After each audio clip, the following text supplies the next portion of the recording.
Aktas stop! Aktas stop!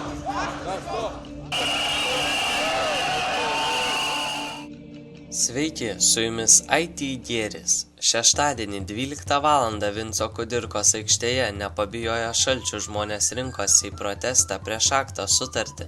Tai prekybos susitarimas dėl kovos su klastojimu. Pavyzdžiui, jei šis susitarimas būtų įteisintas, leistų tikrinti vartotojų elektroninių laikmenų turinį muitinių zonose arba įvairioms institucijoms gauti visą informaciją apie vartotoją iš jo interneto teikėjo. Visus leidimus, kuriuos leidžia šis susitarimas, rasite puslapyje, kurio nuorodą galite matyti ekrane arba video aprašyme. Šis susitarimas kelia pavojų internetui, žodžio laisvei, privatumui ir kultūros prieinamumui.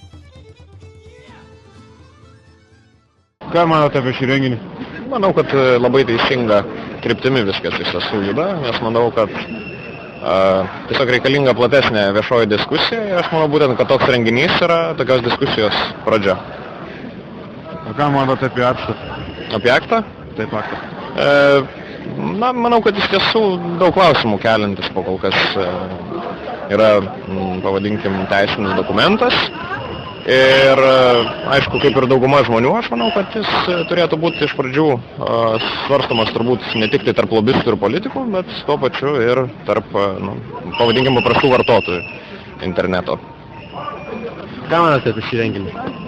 Renginys pavykęs, tik tai įgarsinimas prastas. O kaip manote apie pačią aktą? Ar jums labai pakenkia? Tie žmonės, kurie myli dvi korporacijas pasaulinės, kurios užsiima ten filmų gamybą, ir jos pamatė, kad verslai jau mažėja, pelnai mažėja, sugalvojo aktą. O apie tos politikus... Tai pasirinkime dabar, kurie yra už milijardus interneto vartotojų arba už dvi korporacijas. O ką manote apie tos politikus, kurie už aktą? Tiek ir užsuka, jie tarnauja tom keliom korporacijom. O ar jums labai pakenktų tai?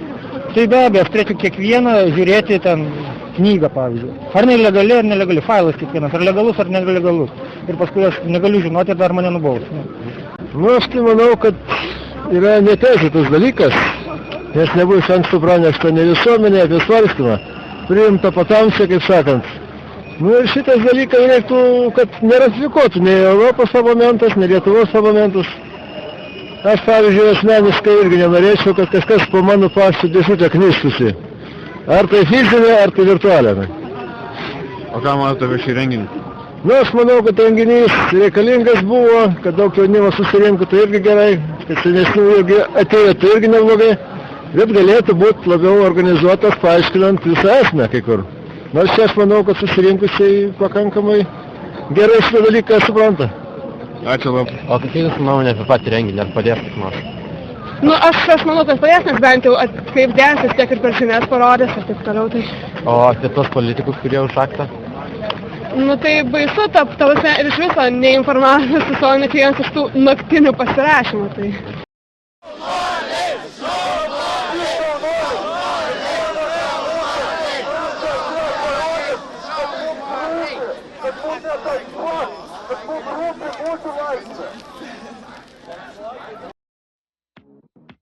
IT Gėris komanda taip pat dalyvavo šioje protesto akcijoje. Mes pasisakome prieš aktą ir manome, kad turėtų būti įmamasi visiškai kitokių priemonių, norint pertvarkyti klastojimo problemas.